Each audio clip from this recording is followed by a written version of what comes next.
बिस्मिल्लाहिर्रहमानिर्रहीम। नाज़रीन कराम, सलामुन अलैकुम वरहमतुल्लाहि वबरकातुहू। एग्ज़ाम बहुत करीब हैं, पढ़ना बहुत ज़्यादा है लेकिन वक्त बहुत कम है। मैनेज कैसे करें कुछ समझ में नहीं आता है। फैमिली वाले भी परेशान हो जाते हैं, बच्चा खुद भी जो पढ़ाई कर रहा होता है वो भी बहुत परेशान हो जाता है क्योंकि वक्त कम होता है और पढ़ना बहुत ज़्यादा होता है, तो जो मैनेज करना होता है वो बहुत डिफ़िकल्ट होता है। ऐसे में हमारी फैमिली में फंक्शंस बहुत ज़्यादा होते हैं क्योंकि शादियों का भी दिन हमारे साथ चल रहा है, प्रोग्राम्स बहुत ज़्यादा होते हैं, उसमें भी जाना होता है, उसको भी देखना होता है।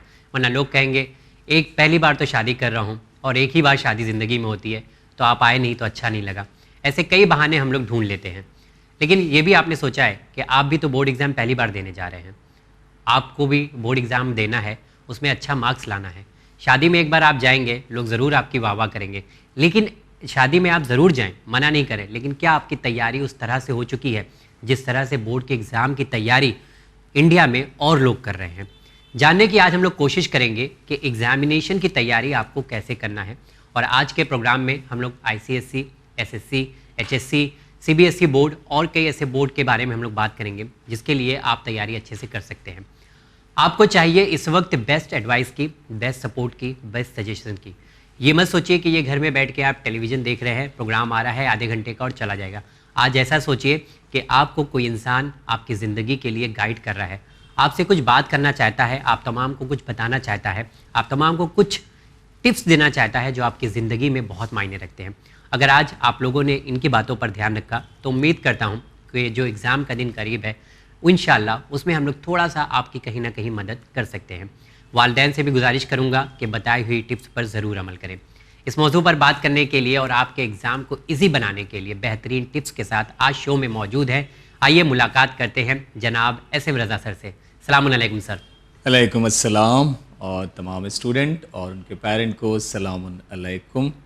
बेहतरीन मौजू आपने उठाया है जी सर। आज एक ऐसा दिन है कि मैं ये कह सकता हूँ कि बहुत इंपॉर्टेंट दिन है हम लोगों नो के डाउट, लिए, क्योंकि जो टिप्स आप बताने वाले हैं लोगों को ये उनकी ज़िंदगी बनाने में शायद काफ़ी हो।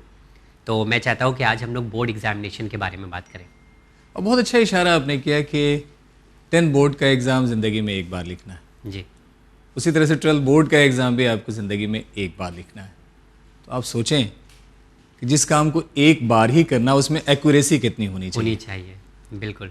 एक छोटा सा खेल आप ले लें, बलून लगा हुआ है और आपको कहा गया है एयर गन से फाइट, उसको फोड़ना है, ब्रस्ट करना है, और आपसे कहा गया कि आपको एक ही शॉट लेना है। जी, तो आप बताएं कि उस शॉट में आपकी एक्यूरेसी कैसी होगी? हम लोग बहुत निशाना लगाएंगे। यस। हाँ तो बोर्ड एग्जाम 10th का जिंदगी में आपको एक बार देना है, जी, 12th का बोर्ड एग्जाम एक बार देना है। तो कितनी एक्यूरेसी के साथ देना है ये हमें समझना चाहिए। तो एक्यूरेसी पे आपको ध्यान रखना है और इंशाल्लाह हम लोग पूरे प्रोग्राम में एक एक जो सवालात आपके जिसके ज़रिए आप अपने एग्ज़ाम को और इजी बना सकते हैं, आप काफ़ी कंफर्टेबल अप्रोच के साथ एग्ज़ाम की तरफ बढ़ सकते हैं, इंशाल्लाह उस पर रोशनी डालेंगे। बिल्कुल। क्योंकि अल्टीमेटली बात बच्चों की है। बच्चों की है और एग्ज़ाम सर पर है, टाइम कम है हमारे पास, पढ़ना बहुत ज़्यादा है। इस प्रेशर को थोड़ा सा इजी करते हैं। जी। सबसे पहली चीज़ जो CBSE बोर्ड है, राइट। इसमें बहुत इंडिया के अल्हम्दुलिल्लाह बहुत सारे बच्चे एग्जामिनेशन की तैयारी कर रहे हैं, बैठते हैं। तो मैं चाहता हूँ कि इसके बारे में थोड़ा सा बता दें कि 10th और 12th दोनों एग्जाम बस कुछ ही दिनों में होने वाला है। राइट। इन कुछ दिनों में क्या करना है? हिंदुस्तान का सबसे बड़ा बोर्ड एग्जामिनेशन जी बिल्कुल। जिसमें सबसे ज़्यादा बच्चे अपीयर होते हैं और CBSE बोर्ड के स्कूल हर आपको ज़िले में, हर स्टेट में आपको ज़रूर मिल जाएंगे। अब तो CBSE के स्कूल बाहर भी, फॉरेन कंट्रीज़ में भी है। और CBSE का सिलेबस ख़ासतौर से जो बच्चे आगे चल के एंट्रेंस की तरफ जाते हैं उनके लिए और भी अच्छा होता है। तो 10th and 12th board examination की डेट अब देखें, अब फेब में आने लगी। जनरली पहले क्या होता था कि बोर्ड के एग्ज़ाम मार्च से शुरू होते थे, जी, लेकिन अब बोर्ड के एग्ज़ाम फेब के महीने से शुरू होने जा रहे हैं। तो पेरेंट को भी आपने देखा होगा कि बोर्ड एग्जाम की तरफ काफ़ी ज़्यादा उनका अटेंशन होता है और बच्चों का भी होता है और स्कूल के खासतौर से टीचर्स का भी होता है। तो आप तमाम बच्चों के पास 10th एंड 12th के एग्जामिनेशन की डेट शीट ज़रूर होगी, लेकिन फिर एक बार हम लोग यहाँ से स्क्रीन पे, क्योंकि हमारी जिम्मेदारी है, बिल्कुल हम आपको यहाँ से फिर नॉक कर रहे हैं और स्क्रीन पे दोनों की डेट्स हम दिखाते हैं और उसके बाद इंशाल्लाह जो साजिद साहब के सवाल इससे लगे हुए होंगे उसका जवाब हम देंगे। तो पहले आप स्क्रीन पे दोनों 10th CBSE and 12th CBSE के एग्जाम की बोर्ड की डेट आप देखें। इस बार 10th बोर्ड एग्जामिनेशन CBSE जो कंडक्ट करने जा रही है वो 27 फरवरी से शुरू हो रही है। पहला एग्जाम 27 फरवरी में इंग्लिश, 4 मार्च में साइंस, 15 मार्च में सोशल साइंस, 17 मार्च में हिंदी एंड 21 मार्च में मैथमेटिक्स। तो 27 फरवरी से 21 मार्च तक की ये डेट है।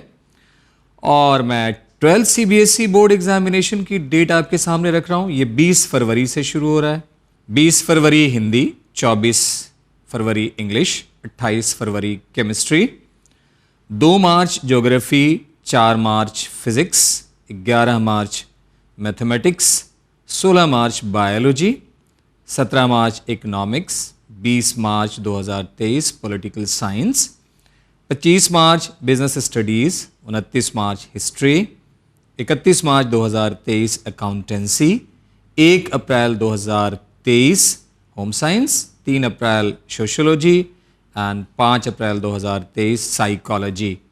यानी 12th बोर्ड का एग्जामिनेशन 20 फरवरी से 5 अप्रैल और 10th बोर्ड का एग्जामिनेशन 27 फरवरी से 21 मार्च। जो बच्चे CBSE 10th and 12th board के एग्ज़ाम के लिए तैयार हो रहे हैं, ये उनके लिए डेट शीट थी, बहुत सारी दुआओं के साथ कि आपका एग्ज़ाम बहुत बेहतर हो। Thank you sir. Dates sir ने आपको बता दिया सीबीएसई 10th एंड 12th की।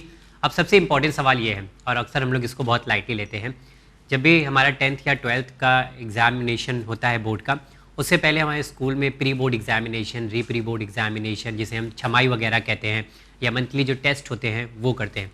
तो हम लोग बहुत लाइटली लेते हैं। हम लोग समझते हैं कि ये ज़रूरी नहीं है, बोर्ड में जो एग्ज़ाम होगा ना वो ज़्यादा ज़रूरी है। तो ये जो स्कूल के ज़रिए एग्ज़ाम कंडक्ट किया जाता है, इसकी क्या अहमियत है और क्यों देना चाहिए इसे? बहुत ही बेहतरीन सवाल है। देखें, इसको समझें, बच्चों से ख़ास तौर से कह रहा हूँ। स्कूल ये चाहता है कि जिस इन्वायरमेंट में आपको बोर्ड का एग्ज़ाम फेस करना है, एग्जैक्टली वैसे ही इन्वायरमेंट आपको पहले प्रोवाइड किया जाए, पेपर वैसे ही दिया जाए, पेपर का पैटर्न वैसा ही हो, एटमॉस्फेयर भी वैसे ही डेवलप किया जाए और मार्किंग स्कीम भी वैसे ही दी जाए। जनरली आपने देखा होगा और हमने भी देखा है, मेरा एनालिसिस ये कहता है कि प्री बोर्ड का जो एग्ज़ाम होता है, जो रिजल्ट आप प्री बोर्ड में लाते हो तकरीबन वैसा ही रिफ्लेक्शन आपका बोर्ड में होता है। अगर आप बहुत सिस्टमेटिक हो तो उसमें 5 to 10% का इंक्रीजमेंट है। तो सबसे पहले यहां से मैं कह रहा हूं, अगर प्री बोर्ड के आपके एग्जाम हो चुके हैं और दोबारा री प्री बोर्ड अगर स्कूल ले रहा है, स्कूल कितना अटेंटिव है आपके एग्जाम के रिजल्ट को इंप्रूव करने के लिए, इससे आप समझें, तो आपको एक एक एग्जाम बहुत माइन्यूटली लेना है। और यहां पर एक टेक्निकल बात बता रहा हूं साजिद साहब, प्री बोर्ड का एग्जामिनेशन, बोर्ड के एग्जामिनेशन देने से पहले हम कैसे प्रैक्टिकली और कैसे बेनिफिशियली अपने लिए यूज कर सकते हैं। सपोज हमने मैथ्स का पेपर दिया तो 30 क्वेश्चन हमारे सामने आए, तो 30 क्वेश्चन में जो क्वेश्चन हमसे नहीं हो पा रहा है, अब मेरी यहां पे पहली हमारी कोशिश क्या होगी कि उस चैप्टर को हम बैठें और रिवाइज करें।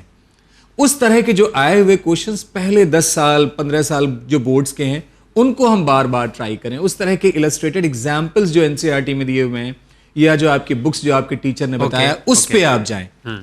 तो यहां पर इस एग्जाम को लेने का बेसिक कॉज ये है कि बोर्ड एग्जामिनेशन में जाने से पहले जो गलतियां यहां आप कर रहे हैं, वो गलती वहां रिपीट आपसे ना हो। तो ये जो पहला पड़ाव, इसे हम कह सकते हैं, आपको ये समझाने में मदद करेगा कि जो आपका बोर्ड का एग्जाम होगा वो कैसे होगा।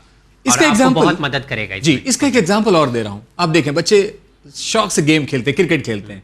सपोज इंडिया की टीम अगर इंग्लैंड गई तो वनडे, T20 या टेस्ट से पहले एक प्रैक्टिस सेशन के मैचेस भी कराए जाते हैं। एग्जैक्टली, और होता है और जरूरी है। जरूरी भी है। क्यों होता है प्रैक्टिस सेशन का मैच? ताकि आप वहाँ के एनवायरनमेंट से आप यूज टू हो जाएं, वहाँ के बॉलर या वहाँ के और जो आपके अपोनेंट खिलाड़ी हैं, उनके नेचर, उनके स्ट्रेंथ से आप अवेयर हो जाएं। सेम प्री बोर्ड है। बोर्ड के पेपर की स्ट्रेंथ क्या है, बोर्ड में जाने से पहले आप अवेयर हो जाएं कि किस तरह का पेपर आपका मेरे ख्याल से वो जो डर है का माहौल होता है, वो भी खत्म हो जाता है। डेफिनेटली। और यहाँ पे एक चीज और मैं कह रहा हूँ, डर का लफ्ज ज़हन से निकालिए।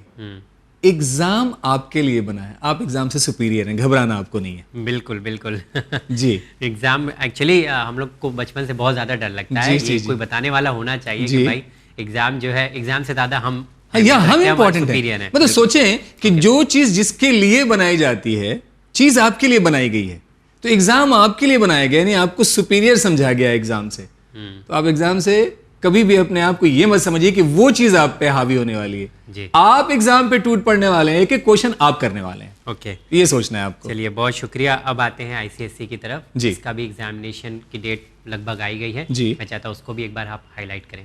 तो ICSE and ISC exam board के डेट पूरे एक एक कौन सा सब्जेक्ट किस डेट में है वो स्क्रीन पे मैं शो कर रहा हूँ। ICSE class 10 board exam 2023 date sheet 27 फरवरी से पहला पेपर शुरू हो रहा है और 29 मार्च में आखिरी पेपर है। 27 फरवरी को पहला पेपर इंग्लिश लैंग्वेज 1 का है, उसके बाद 1 मार्च में इंग्लिश पेपर 2 और उसी सीक्वेंस में आप सारे बीच के सब्जेक्ट आएंगे और आखिरी पेपर जो है वो 29 मार्च में बायोलॉजी का होगा। तो ICSE यानी 10th क्लास का एग्ज़ाम 27 फरवरी से 29 मार्च।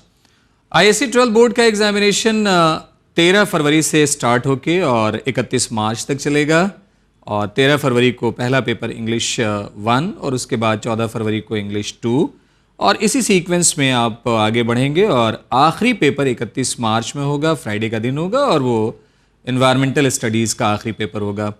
तो 12th बोर्ड के जो ICSE ISC बोर्ड का जो एग्ज़ाम है वो 13 फरवरी से लेकर के 31 मार्च और 10th ICSE का एग्जामिनेशन 27 फरवरी से स्टार्ट होकर 29 मार्च तक चलेगा। अब एक और अहम सवाल सर आपसे करना चाहूँगा, और हम लोग हमेशा देखते हैं कि बोर्ड एग्जामिनेशन जब आता है उससे पहले हमें कुछ दिन स्कूल की तरफ से छुट्टियाँ मिल जाती हैं, ठीक है। अब ये छुट्टियों को यूटिलाइज़ करना सबके बस की बात नहीं होती है। सब लोग सोचते हैं, कोई सोचता है आराम करने के लिए, कोई सोचता है खेलने कूदने के लिए, और कोई सोचता है कि 1 महीने की मिली है, जब स्टार्ट के 2-3 दिन बचेंगे आखिर के तब हम लोग पढ़ाई करेंगे। तो ये जो स्कूल छुट्टियां दे रहा है हमारे बोर्ड एग्जामिनेशन से पहले, इसका देने का मकसद क्या है छुट्टियां? हर चीज़ का अपना एक मकसद है जी। प्री बोर्ड और प्री बोर्ड जो एग्ज़ाम हुआ होगा उस एग्जामिनेशन में आपने मिस्टेक्स तो की होंगी जी। तो ये टाइम दिया ही जा रहा है आपको कि आप एकदम रिलैक्स हो जाएं, अपने आप को आइसोलेट करें, अपने मैक्सिमम एफर्ट को आप बढ़ाएं, टाइम टेबल अपना आप इंक्रीज करें और स्ट्रैटेजिकली आप टाइम को यूज़ करें। जहाँ जहाँ आपसे गलती हुई है उस अपने गलती वाले एरिया पे आप काम करें, जो मिस्टेक्स हुए हैं उसको आप इम्प्रूव करें, जो क्वेश्चन आपसे नहीं हो पा रहा है उस चैप्टर को आप रिवाइज करें। और यहाँ पर एक बात और कहना चाहूँगा, एक आदत बना लें। मैं यहाँ पे एक बड़ा पेरेंट्स से भी एक हम्बल रिक्वेस्ट कर रहा हूँ और बच्चों से एक उनको सलाह देना चाहता हूँ। अपने आप को एटलीस्ट जिस वक्त एग्जामिनेशन हॉल में पेपर लिखना है उतने टाइम में आपको एकदम एक्टिव हालत में रखना है। यानी अगर आपका एग्जामिनेशन 10 से 1 होता है तो आप कोशिश क्या करें कि हर दिन 10 से 1 कोई भी पेपर किसी सब्जेक्ट का बोर्ड का प्रीवियस ईयर का उठा के आप बैठ के प्रैक्टिस करें उतने ही समय के लिए। अपने आप को यूज टू बनाए एग्जामिनेशन हॉल के लिए, यानी एग्जामिनेशन टेम्परामेंट में अपने आप को आप ढालने की कोशिश करें। अपने बॉडी लैंग्वेज, अपने थॉट, अपने प्रोसेस को, अपनी एक्टिविटी को, अपनी स्पीड को, अपनी एक्यूरेसी को बोर्ड एग्जाम के लिए तैयार करें। आप 10 से 1 सपोज अगर मेरा बोर्ड का एग्जाम है तो मैं 10 से 1 रोज एक पेपर करूंगा। एक दिन मैथ्स, एक दिन सोशल साइंस, एक दिन इंग्लिश, एक दिन हिंदी। ऐसा करते हैं एकदम करते हैं। जो बच्चे एब्सोल्यूट स्कोर करते हैं मैं उनकी आदत आपको बता रहा हूं।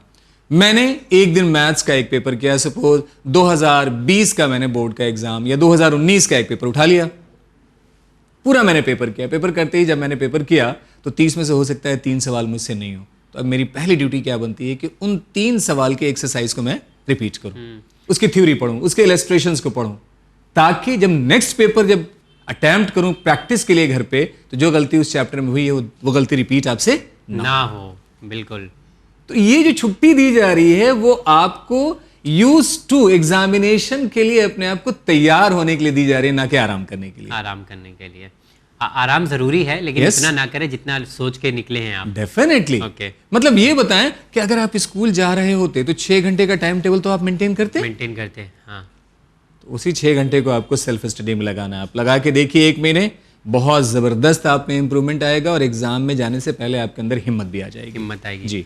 इसी हिम्मत को बनाने के लिए तो हम लोग ये शो कर रहे हैं कि ये हिम्मत हमारे साथ जुड़ी रहे। Yes, you right. चलिए, अभी है SSC महाराष्ट्र स्टेट बोर्ड की बात हम लोग कर लेते हैं। जी। इसमें भी 10th और 12th के बोर्ड एग्जामिनेशन की डेट आ चुकी है। जी। तो मैं चाहता हूँ इसकी तरफ भी थोड़ा इशारा करें आप। बस सिर्फ मैं इनिशियल और फाइनल डेट दोनों की बता रहा हूँ और उसके बाद इंशाल्लाह उससे लगे हुए टेक्निकल क्वेश्चन लेंगे हम, क्योंकि क्वेश्चन बहुत ज्यादा जरूरी है। क्वेश्चन और बार बार हम यहाँ पे सारी चीजें साजिद साहब साइकोलॉजी पे डिपेंड करती हैं। हाँ। किसी चीज के लिए आप कैसे तैयार अपने जहन को करते हैं, रिफ्लेक्शन बॉडी का वहीं से क्रिएट होता है। बिल्कुल। एक्सेप्टेंस कैसे आप ले रहे हैं, फ्लो उधर की तरफ ही जाता है। Yes, you right. किसी चीज को एक्सेप्ट करने की कैपेसिटी आपकी कैसी है। अगर खुश होकर एक्सेप्ट करेंगे तो उसमें एंथुसियाज्म होगा, परेशान होके करेंगे तो वो चीज़ आप पे बर्डन के तौर पे हावी होगी। तो यहाँ पे मैं महाराष्ट्र के लिए 10th एंड 12th के बच्चों के लिए डेट शीट यहाँ पे स्क्रीन पे शो कर रहा हूँ। महाराष्ट्र के बच्चों के लिए 10th बोर्ड का एग्जाम यानी एसएससी का एग्जाम 2 मार्च से शुरू हो रहा है और 12th बोर्ड यानी एचएससी का एग्जाम 21 फरवरी से शुरू हो रहा है। सर जब बोर्ड एग्जाम आने लगता है, करीब होता है, तो बहुत सारी चीज़ें हमारे दिमाग में चलने लगती है और हमें समझ में नहीं आता हम लोगों को क्या करना चाहिए क्या नहीं करना चाहिए। तो मैं चाहता हूँ कुछ ऐसी इंपॉर्टेंट टिप्स जो आप बताएं जिस पर सारे बच्चे बिल्कुल ध्यान रखें कि नहीं अगर हम लोग ऐसा ये करेंगे तो हमारा रिजल्ट अच्छा आएगा और हम अच्छे से पढ़ाई भी कर लेंगे। सबसे पहले तो 15 साल प्रीवियस ईयर के क्वेश्चन पेपर आपको लगाना है। 15 साल मिनिमम, क्योंकि हर दिन अगर आप कोशिश करें 1 साल के पेपर को ख़त्म करने के लिए या 2 दिन में 1 साल का पेपर आप ख़त्म करें, क्योंकि 5 सब्जेक्ट होता है। हर पेपर में जिस क्वेश्चन में आपको परेशानी हो, मैं पहले भी बता चुका हूं, उस चैप्टर को रिवाइज करना है। पेपर को लिमिटेड टाइम में करना है। कोशिश करें कि 3 घंटे का पेपर आप 2.5 घंटे में निपटाएं। होता क्या है कि घर के कंफर्टेबल जोन और एग्जामिनेशन हॉल के जोन में फ़र्क होता है। एग्जामिनेशन हॉल में थोड़ा टाइम आपको ज़्यादा लेके चलना पड़ेगा। 2.5 घंटे में घर पे पेपर करने की कोशिश करें। ये भी कोशिश करें कि उसी तरह के आंसर शीट आजकल पेपर मिल जाते हैं या अपने से स्टेपल करके आंसर शीट बना लें आप, और जिस तरह से बोर्ड में आपको प्रेजेंट करना है क्वेश्चन के आंसर, वैसे ही आंसर आप लिखें। याद करें हम लोगों ने एक प्रोग्राम में जिक्र किया था कि जब आप क्वेश्चन पेपर के लिए आंसर शीट लें तो हमेशा आंसर शीट को 4 हिस्सों में आप कर लें और जो सबसे लेफ्ट वाला पोर्शन है उसको छोड़ के वहाँ से लिखने की आप कोशिश करें। जनरली बच्चे क्या करते हैं, किसी भी आंसर शीट पे सबसे पहले ऊपर क्वेश्चन नंबर 1 और पूरा क्वेश्चन लिखते हैं और उसके बाद वहां से उसका आंसर लिखते हैं। हाँ। आपको क्वेश्चन नहीं लिखना है, आपको आंसर शीट जो दी गई है तो आंसर शीट में सिर्फ आपको आंसर लिखना है। हाँ। तो टाइम मैनेजमेंट, ये सोचते हैं कि जगह भर जाएगी या अच्छा लगेगा, ऐसा कुछ नहीं करना है। पता ही नहीं, क्योंकि जो एग्जामिनर है वो एक एक बातों को जानता है, उसका यही काम ही है, बहुत सालों से वो पेपर भी चेक कर रहा है, तो आपकी कहाँ गलती होगी उसको आइडिया है। सर अभी मैं पूछना चाहूँगा कि जेईई मेंस की एग्ज़ाम की भी डेट आ गई है जी, कि उसके बारे में आप थोड़ा बताएं। साथ ही मैं चाहता हूँ कि इस बात पे भी आप फोकस करें कि दोनों ही बोर्ड एग्ज़ाम की तरह हमें डील करना है। एक तो हमें जेईई मेंस की भी तैयारी करना है, साथ ही साथ हमारे पास जो 12th का बोर्ड एग्जामिनेशन है उसकी भी तैयारी करना है, तो उस पर भी थोड़ा सा फोकस करें। इस तरह के एग्ज़ाम्स हमको कुछ बताना चाहते हैं जी। हमें बोर्ड एग्जामिनेशन की तैयारी जनवरी से पहले कंप्लीट कर लेनी है, क्योंकि जब आप जेईई मेंस के एग्ज़ाम में बैठेंगे तो पूरा 12th का सिलेबस भी आता है, एज वेल एज 11 जो आपने पिछले साल पढ़ा है उससे भी क्वेश्चंस आते हैं। ओके। तो अब वो टाइम, जैसे साजिद साहब ने बहुत अच्छा इशारा आपसे किया कि ये जो प्री बोर्ड के दरमियान जो टाइम दिए जाते हैं ये सिलेबस कंप्लीट करने के लिए नहीं दिए जाते हैं, बल्कि रिवीजन करने के लिए दिए जाते हैं। तो जेईई मेंस का पहला सेशन और दूसरा सेशन अप्रैल में होगा। आपको पता ही है साल में एग्जामिनेशन 2 बार होता है। और 24 जनवरी से इसकी शुरुआत हो रही है। 24-25 जनवरी, 26 जनवरी आपका रिपब्लिक डे है, उसकी बहुत सारी मुबारकबाद यहाँ से हम लोग पेश करते हैं। बिल्कुल बिल्कुल। और 27 जनवरी, 28, 29, 30 और 31 जनवरी ये अलग अलग डेट्स हैं और सीबीटी यानी कंप्यूटर बेस्ड टेस्ट है। और जेईई मेंस में जो आप अच्छी परसेंटाइल लाएंगे तो यहाँ से आपके लिए NITs के रास्ते, IIITs के रास्ते, GFTIs के रास्ते, SFTIs के रास्ते और जेईई एडवांस में अपीयर होने के रास्ते भी आपके लिए खुलेंगे। तो इस एग्जामिनेशन के लिए भी बहुत सारी दुआएं उन तमाम बच्चों के लिए जो इस एग्जामिनेशन की तरफ कदम बढ़ा रहे हैं। ओके, जैसे आपने बताया था कि एग्जामिनेशन साल में 2 बार होता है, जेईई मेंस की बात कर रहे हैं जी। तो फर्स्ट सेशन की अगर हम बात करें, अगर मेरा 12th बोर्ड एग्जामिनेशन भी है तो मैं स्किप करना चाहूँ अगर, तो कर सकता हूँ मैं 2 अप्रैल या मई में दूँ जाके? दे सकते हैं आप। और ये 2 सेशन जो आपको रखे गए हैं, जो आपको रैंकिंग जो मिलेगी दोनों में अलग अलग मिलेगी। हाँ। दोनों के परसेंटाइल अलग अलग होंगे, लेकिन जब आपकी काउंसलिंग होगी एडमिशन के लिए तो इन दोनों में जो बेस्ट होगा वो आपके लिए काउंट होगा। तो मेरी सलाह ये है कि आपको एग्जाम देना जरूर चाहिए, स्किप ना करें। चाहे सेशन फर्स्ट हो और सेकंड हो, दोनों आपको देना चाहिए, क्योंकि दोनों में जो बेस्ट होगा उसके बेस पे आपको कॉलेज एलोकेट होगा। अगर एक देंगे तो जाहिर सी बात है, फिर दूसरा अगर आप स्किप कर गए तो बेस्ट वाला तो ऑप्शन आपने छोड़ ही दिया। ओके। तो मेरी सलाह है कि दोनों को आप दें, लेकिन जो मैंने पहली बात रखी है वो ये कि हमेशा अब 10th जो बच्चे छोटे हैं जो 10th का एग्जाम दे रहे हैं, मैं आपको कह रहा हूँ कि 10th बोर्ड एग्जामिनेशन के बाद आपको आगे की तैयारी के लिए लग जाना है। बिल्कुल। और ट्राई करना है कि जिस साल आप 12th में हो, 12th जिस साल आप दे रहे हो उसी साल आप दिसंबर तक सारा सिलेबस आप पूरा कर लें, क्योंकि जनवरी में आपको प्री बोर्ड भी देना है और जेईई मेंस का फर्स्ट सेशन भी देना है। तो अभी डेट क्या है ये साल की जी? इस साल की जो पहले सेशन की डेट है 24 जनवरी से स्टार्ट हो रही है। 24 जनवरी से? या पहला जो एग्जाम है वो 24 जनवरी। अगर उसको आप उस डेट नहीं ले पाए तो 25 जनवरी है, 26 को जैसे मैंने बताया कि रिपब्लिक डे है, 27, 28, 29, 30, 31 जनवरी में ये एग्जाम होने जा रहे हैं। कर सकते हैं अपने जी, चूज कर सकते हैं आप। और सेकंड सेशन का एग्जाम जो होगा वो बोर्ड एग्जाम के बाद अप्रैल के महीने में होगा। Okay, alright. यहाँ से अगेन आपके लिए बहुत सारी दुआएं। ओके, अभी ये जानना ज़रूरी होता है कि जो बोर्ड एग्जामिनेशन के मार्क्स होते हैं उसे इतना ज़्यादा अहमियत लोग थोड़ा कम कर दिए, क्योंकि उनको लगता है कि एंट्रेंस एग्जाम जो है जी, वो आपको क्वालिफाइड अच्छे से करना है। बोर्ड एग्जाम हमारे लिए इतना मायने नहीं रखता, जी, बस एक ये सपोर्टिव सप्लीमेंट्री है जी आपको आगे बढ़ने के लिए। तो मैं चाहता हूँ कि बोर्ड एग्जाम मायने रखता है कि नहीं रखता है, ये बताएं। सबसे पहले 10th के बाद आपको अच्छे कॉलेज या अच्छे स्कूल में जाने के लिए सबसे पहला क्राइटेरिया क्या होगा? बोर्ड के मार्क्स। परसेंटेज। हाँ, तो अच्छे स्कूल में अगर आपको जाना तो आपको परसेंटेज अच्छी चाहिए। स्ट्रीम अगर आपको लेना है तब भी आपकी परसेंटेज अच्छी होनी चाहिए। 12th बोर्ड के बाद भी आगे के कॉलेजेस आपको चूज करने हैं। अब तो एंट्रेंस आ गया, लेकिन वहां भी एक एलिजिबिलिटी क्राइटेरिया। आईआईटी में जाना है, बोर्ड में 75 होने चाहिए। जेईई मेंस के थ्रू एनआईटीज में जाना है, बोर्ड में 70 होने चाहिए। तो बोर्ड के परसेंटेज बहुत ज्यादा इंपॉर्टेंट रोल प्ले करती है। और यहां पे एक बात कहना चाहता हूं, साजिद साहब, हमने देखा है कि जहां पे पोस्ट कम है और बच्चे ज्यादा आ जाते हैं, जैसे मैं एक एग्जांपल दे रहा हूं, एक कंपनी रिक्रूटमेंट कर रही है, 10 बच्चे आए, 10 के इंजीनियरिंग या जो भी प्रोफेशनल कोर्स किया था सबके मार्क्स एक जैसे। उस जॉब के लिए जो उन्होंने टेस्ट दिया उन सब में सबके मार्क्स एक जैसे, और कंपनी को किसी एक बच्चे को लेना था। तो अब यहां पे लियाकत नहीं, अब यहां पे एलिमिनेशन राउंड होगा, और उस एलिमिनेशन राउंड का क्राइटेरिया बनेगा 10th एंड 12th बोर्ड के मार्क्स।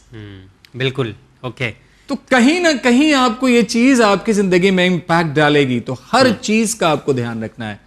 आप कंप्लीट तब बनेंगे एक प्रोफेशनल जब हर मोड़ पे आपने अपने आप को प्रूव किया होगा कि आप बेस्ट हैं। बेस्ट हैं। चलिए, इसी के साथ अब बढ़ते हैं आगे की तरफ, और ये जानना है सर, अलीगढ़ मुस्लिम यूनिवर्सिटी के स्कूल के एडमिशन का प्रोसेस क्या है? क्या इसका भी फॉर्म आ चुका है? इसके लिए कुछ लोग मतलब व्हाट्सअप कर रहे थे कि उसके बारे में भी थोड़ा बता दें, अपने बच्चों का एडमिशन वहाँ पे कराना है। कितनी अच्छी बात हमेशा आप करते हैं कि इस ज़माने में जब लोगों के सोर्स ऑफ इनकम पे कहीं ना कहीं चोट पहुंची है, तो तलाश क्या होती है कि अच्छा स्कूल और लेस फी। ये देखें आप, मैं देख रहा था कि पहली से 8वीं क्लास तक की फीस साल की बोल रहा हूं 6,400 रुपीज आप ले लें बस। और हॉस्टल लॉजिंग एंड फूडिंग के साथ मैं देख रहा था 3,500 रुपये पर महीने का खर्च है। तो आप मुझे बताएं कि 6,500 स्कूल और 35-36 हज़ार आपका हॉस्टल का, यानी 42 से 45 हज़ार में लॉजिंग फूडिंग एंड स्कूलिंग एक साल की हो रही है। तो इससे सस्ता क्या हो सकता है? रेसिडेंशियल और प्लस रेगुलर स्कूल की बात। और आप महसूस करें कि आपका बच्चा हिंदुस्तानी बल्कि वर्ल्ड में रिकॉग्नाइज एक यूनिवर्सिटी के कैंपस में पहुंच रहा है, तो आने वाले वक्त में उसके लिए कितनी सारी सहूलियात वहाँ पे मौजूद होगी। तो क्लास 1, क्लास 6 और क्लास 9 में एडमिशन लेने के लिए फॉर्म्स आ चुके हैं। AMU की साइट पे जाएं, साइट पे जाने के बाद फॉर्म फिल करें। फॉर्म फिल करने की प्राइस 600 रुपये है। ध्यान दें कितना छोटा सा प्राइस है। और क्लास 1 में भी ध्यान रखें, यहाँ एग्ज़ाम हो रहा है, एंट्रेंस टेस्ट है, ध्यान से आप सुने। अर्थमेटिक्स उसमें आएगी, इंग्लिश उसमें आएगा, उसके बाद इंटरव्यू राउंड भी है। क्लास 6 में 5th का सिलेबस आपसे पूछा जाएगा, अर्थमेटिक्स आएगी, साइंस आएगा, उसके बाद फिर इंटरव्यू होगा। क्लास 9th में एडमिशन लेने के लिए 8th क्लास का मैथ और साइंस पूछा जाएगा आपसे, उसके बाद इंटरव्यू होगा, और उसके बाद तब आपकी मेरिट लिस्ट बनेगी, और मेरिट लिस्ट में आने के बाद आपको वहाँ पे दाखिला एडमिशन मिल जाएगा। जी। तो मेरे ख्याल से आज के ज़माने में जो महंगाई से चारों तरफ उबल रहा है, जी, भरा हुआ है, जी, ऐसे में अगर कोई एक ऐसा स्कूल आपको मिल जाता है जो मतलब आपके बजट में हो, जी, साथ ही आपको पढ़ाई भी अच्छी दे रहा हो, शिक्षा भी आपको अच्छी दे रहा हो, इससे बड़ी अच्छी बात और क्या हो जाती है? तो AMU के लिए जो बच्चे AMU जो पेरेंट चाहते हैं अपने बच्चों को वहाँ पहुँचाना, क्लास 1, क्लास 6 एंड क्लास 9 में, उनके लिए फॉर्म आ चुका है। AMU की साइट पे जाके आप फॉर्म फिल करें, और उन बच्चों के लिए यहाँ से मैं बहुत सारी दुआएं उनके लिए कि उनको कामयाब एक एग्ज़ाम देने का मौका मिले। तो आज एक बार हम लोग थोड़ा सा रिव्यू कर लेते हैं। सर ने CBSE के बारे में बता दिया, ICSE के बारे में बता दिया, SSC है और HSC के बारे में बता दिया, और साथ ही AMU का जो फॉर्म आया है वो भी सर ने बता दिया, और JEE मेंस के बारे में आपको बता दिया। अब जो सवाल करने जा रहा हूँ वो सवाल आप लोगों के लिए बहुत अहमियत रखता है, खासकर उन लोगों के लिए जो बोर्ड एग्जामिनेशन की तैयारी कर रहे हैं। सर, सबसे पहला सवाल मैं ये करना चाहूँगा कि सबका जो स्टाइल होता है रिवीजन का वो बहुत अलग अलग होता है। अब जस्ट एग्ज़ाम से पहले कुछ ग्रुप स्टडी करना पसंद करते हैं और ग्रुप बना लेते हैं। एग्ज़ाम से जस्ट पहले ग्रुप का फॉर्म करना, बनाना, ये कैसा है, या इसके साथ पढ़ाई करना कितना मायने रखता है?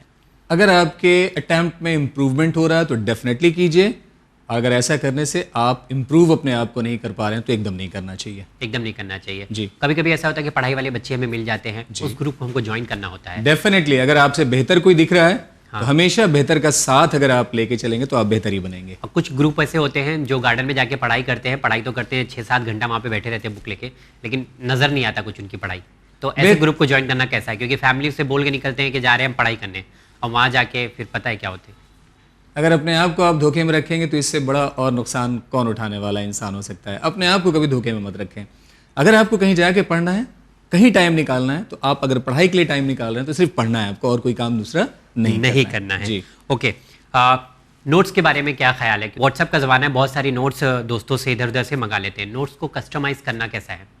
कभी भी मोबाइल को मैं यहाँ पे इंस्ट्रक्शन देना चाह रहा हूँ, मोबाइल को प्लेइंग टूल के तौर पे यूज मत करें, एकदम कतई मैं मना करूंगा। नोटबुक लें क्योंकि आपको एग्जाम में जाके लिखना है। नोट्स, शॉर्ट नोट्स जो हैं, रिवीजन के नोट्स आप खुद से एक रजिस्टर में तैयार करें और उसको एक बार शाम में बैठ के रिकैप करने की कोशिश करें। तो लिखने की आदत डालें, सॉल्व करने की आदत डालें, उसी से आपकी स्पीड और उसी से आपकी एक्यूरेसी मेंटेन होगी। ओके जी। जस्ट एग्जाम स्टार्ट होने वाला है, हम बुक्स देख के जो है बहुत ज़्यादा टेंशन में आ जाते हैं कि इसमें से क्या पढ़े क्या ना पढ़े।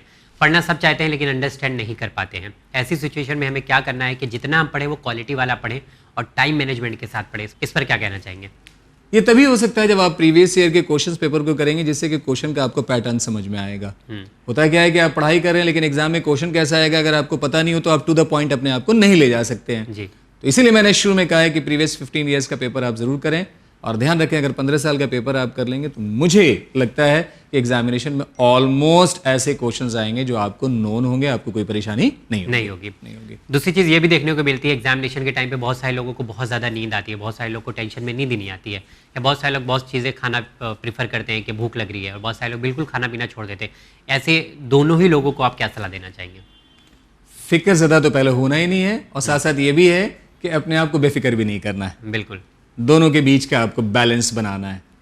कभी भी टेंशन में ना आए, लापरवाही भी ना करें, ये भी आपको ध्यान रखना है, क्योंकि ज़िंदगी बननी और बिगड़नी आपकी है। सारी चीज़ें आपके लिए हो रही हैं। मेरा ये मानना है कि एकदम प्लानिंग के साथ आपको बढ़ना है। 6 घंटे का टाइम टेबल मेंटेन कीजिए, प्रीवियस ईयर के क्वेश्चन पेपर कीजिए, और जहाँ पे फॉल्ट हो रहा है उस फॉल्ट को फौरन उसको रेक्टिफाई करने की कोशिश कीजिए। उसके लिए अपने अच्छे साथियों से सलाह कीजिए, अपने टीचर से कनेक्ट होने की कोशिश कीजिए। ये चीज़ बहुत ज़्यादा आपके अंदर इंप्रूवमेंट लाएगी। ओके, एक लास्ट सवाल पूछना चाहूँगा। एग्जाम के जस्ट बिफोर 1 घंटा 2 घंटा पहले हम नोट्स को उलटफेर करते हैं, और अक्सर ऐसा होता है कि जो हमारी आंखों से गुजरा होता है वही एग्जामिनेशन में आ जाता है। जिसे हम साल भर नहीं पढ़ते हैं लेकिन नोट्स के 1-2 घंटा पहले एग्जाम के हम लोग ऐसा करते हैं। तो एग्जामिनेशन के 1-2 घंटा पहले पढ़ाई करना या प्रेशर में आके सारी चीज़ें पढ़ने की कोशिश करना क्या सही फैसला होता है? मुझे नहीं लगता है। हमेशा मैं तो कह रहा हूं कि एग्जामिनेशन जिस दिन आपको जाके देना उसके पहले वाली रात अच्छी सी नींद आप लें, जहन को सुकून दें, और जहन को जितना सुकून देंगे उतना ही जहन नेक्स्ट डे बहुत एक्टिव स्टेट में होगा। परेशान ना हो, आखिरी घंटे में एकदम कुछ पढ़ने की कोशिश ना करें। ये भी तो हो सकता है कि कोई चीज़ ऐसी जहन सामने आपके आंख के आ गई जो आपने कभी पढ़ाई नहीं हो, और देखा आपने, और आपने ये देखा कि ये तो मुझे चीज़ आती नहीं है, और वहीं से कहीं आपके दिल में दिमाग में अगर घबराहट कहीं आ गई तो आता हुआ क्वेश्चन भी आप भूल जाएंगे। तो आप हमेशा पॉजिटिव रहिए। आप ये सोच के जाइए कि आपने पूरे साल तैयारी किया है, और ये तैयारी सिर्फ 3 घंटे एग्जाम देने के लिए कम नहीं है, बहुत ज्यादा है। बहुत ज्यादा है जी। एक और सवाल जो बहुत इंपॉर्टेंट है, हमारा पहला पेपर अगर खराब हो जाता है या अच्छा हो जाता है तो हम उस पर बहुत ज़्यादा फोकस करते हैं कि जो कल का पेपर था या परसों का पेपर था उसको फैमिली में भी डिस्कस करते हैं, दोस्तों से भी डिस्कस करते हैं। जबकि हमारा आने वाले कल में दूसरा पेपर है, तो क्या जो बीत गया है पेपर, जो एग्ज़ाम दे चुके हैं, उसके बारे में इस वक्त चर्चा करना सही है? ये बताइए कि अगर आपको रास्ते में आगे चलना है तो आपकी निगाह पीछे होगी या आगे होगी? अगर आप पीछे मुड़ के देखते रहेंगे और आगे बढ़ने की कोशिश करेंगे तो ठोकर भी खाएंगे, गिरेंगे भी आप। बिल्कुल तो बिल्कुल। चलना आगे है तो हमको आगे के लिए सोचना है। जो चीज हो गई, जो उसमें गलती किया है, उससे हमको सबक लेना है कि हमने उस पेपर में क्या फॉल्ट छोड़ा। आने वाले पेपर में उस फॉल्ट को हम छोड़ेंगे नहीं, बल्कि इस पेपर को इतना अच्छा करेंगे कि पीछे वाली कमी हमारी कंपनसेट हो जाए। ओके जी। आखिरी चीज, सबका पढ़ने का स्टाइल अलग होता है, सबका तरीका अलग होता है, सबकी फैमिली का बैकग्राउंड अलग होता है, सबका कल्चर अलग होता है। ऐसे में फैमिली को किस तरह से बच्चों को सपोर्ट करना है? जाते जाते क्या पैगाम देंगे? आपके बच्चों का फ्यूचर है और बच्चे आपका फ्यूचर है, ध्यान रखें आप। जैसे मैंने बताया, रोज एक टेस्ट पेपर दें। माओ से यहां गुजारिश कर रहा हूं, क्योंकि फादर ड्यूटी पे निकल जाते होंगे, आप अपने बच्चे को रोज एक प्रीवियस ईयर का क्वेश्चन पेपर दें। 10 से 1 आप निगाह रखें, वैसे ही घर में माहौल डेवलप करें जैसा एग्जामिनेशन हॉल में बच्चे को जाके फेस करना है, ताकि बच्चा उस तरह के इन्वायरमेंट से यूज टू हो जाए। जब पेपर वो दे ले उसके बाद उसको खाना खिलाएं और उसको शाबाशी भी दें कि अपने आप को आपने एग्जाम के लिए तैयार किया है। चलिए, बहुत शुक्रिया। जाते जाते सिर्फ एक और रिक्वेस्ट सर से चाहूँगा कि आप तमाम तक पहुँचा दें। वो रिक्वेस्ट ये है कि एग्ज़ाम टाइम है, शादियों का दौर भी चल रहा है, साथ ही साथ बच्चों के ऊपर बहुत ज़्यादा प्रेशर भी आ रहा है। ऐसे में थोड़ा सा जो फैमिली होती है, शादी में जाना है या मेहमानों का घर में आना है, ये सब कॉम्प्रोमाइज़ नहीं करना चाहते हैं। तो मैं चाहता हूँ कि जिसका 10th का या 12th का बोर्ड एग्जामिनेशन है, बहुत अहमियत रखता है, ऐसे में फैमिली को क्या रिस्पॉन्सिबिलिटी लेना चाहिए या आने वाले लोगों को क्या मना करना सही होगा कि नहीं भाई हमारे बच्चे का एग्ज़ाम चल रहा है, आप अपनी ट्रिप पोस्टपोन कर दें या आगे ले जाएं, ऐसा करना सही है? एकदम मना करने में कोई परेशानी नहीं, लेकिन शाइस्तगी के साथ आप बात रख दें और सामने वाले के सामने ये बात रखेंगे तो वो ज़रूर इस बात को समझेगा बच्चा बोर्ड के लिए तैयार हो रहा है। डिस्टर्ब एकदम नहीं होना है। लास्ट मोमेंट बहुत क्रूशियल होता है, ध्यान रखना है। पूरे साल का निचोड़, यानी जितना उसने पूरी एकेडमिक कैलेंडर में मेहनत किया है उसका ये 1 महीना रिवीजन पे जाना है। डिस्टर्बेंस, डिस्ट्रैक्शन, डेविएशन एकदम नहीं होना चाहिए। तो ये आपकी जिम्मेदारी है कि सामने वालों के सामने ये बात रखें, और मैं पूरी कॉन्फिडेंस के साथ कह रहा हूँ कि सामने वाला इस बात को सुनेगा ही नहीं बल्कि आपकी तारीफ भी करेगा कि आप अपने बच्चे के एजुकेशन और फ्यूचर के लिए कितने अटेंटिव हैं। तो जी हाँ नाज़रीन, उम्मीद करता हूँ कि आज का जो सेशन था, शो था, आप तमाम को बहुत पसंद आया होगा। सर आपका भी बहुत शुक्रिया अदा करते हैं क्योंकि आपने वक्त निकाला और इस प्रोग्राम के लिए आए। काफ़ी दिन से इस प्रोग्राम को नहीं हम लोग ऑन एयर कर पाए थे, तो आने वाले दिन में भी कुछ इंपॉर्टेंट टॉपिक्स हैं और जो करियर अपॉर्चुनिटीज़ हैं आने वाले दिन में, नई ज़माना बदल रहा है, बहुत सारी चीज़ें आ रही हैं, तो उस पर बात करेंगे इंशाल्लाह ज़रूर। और हज़रत अली इस्लाम के उस कॉल के साथ कि अपने बच्चे को उनके दौर के एजुकेशन से आरास्ता करो, तो आने वाले प्रोग्राम में कुछ नए कोर्सेज के बारे में हम लोग यहाँ से डिस्कस करेंगे इंशाल्लाह। तो जी हाँ नाज़रीन, उम्मीद करता हूँ कि आज का जो प्रोग्राम था वो आप सबको, जो बच्चे हैं एग्जामिनेशन की तैयारी कर रहे हैं, उनमें मदद करेगा। और हम लोग ये कोशिश करेंगे कि हमारे घर का एनवायरनमेंट जो है वो बहुत अच्छा हो। पढ़ाई लिखाई का टाइम चल रहा है, खासकर बोर्ड एग्जामिनेशन का दौर है, तो इसमें पूरा फोकस करें कि हम बच्चों को वो जोन प्रोवाइड करें जिसमें वो बेहतरीन तरीके से पढ़ाई कर सकें। अगर आपके पास कोई सवाल है तो आप व्हाट्सअप कर सकते हैं 9619667578 पर, साथ ही ईमेल भी कर सकते हैं winislam@gmail.com पर। इंशाल्लाह अगले एपिसोड में फिर आप तमाम लोगों से मुलाकात करेंगे। जैसा सर ने कहा है कि अगले एपिसोड में आज के दौर में जो बेस्ट करियर अपॉर्चुनिटीज़ है उस पर बात करेंगे। इंशाल्लाह मुलाकात करिएगा ज़रूर। देखते रहिए चैनल में। बहुत शुक्रिया।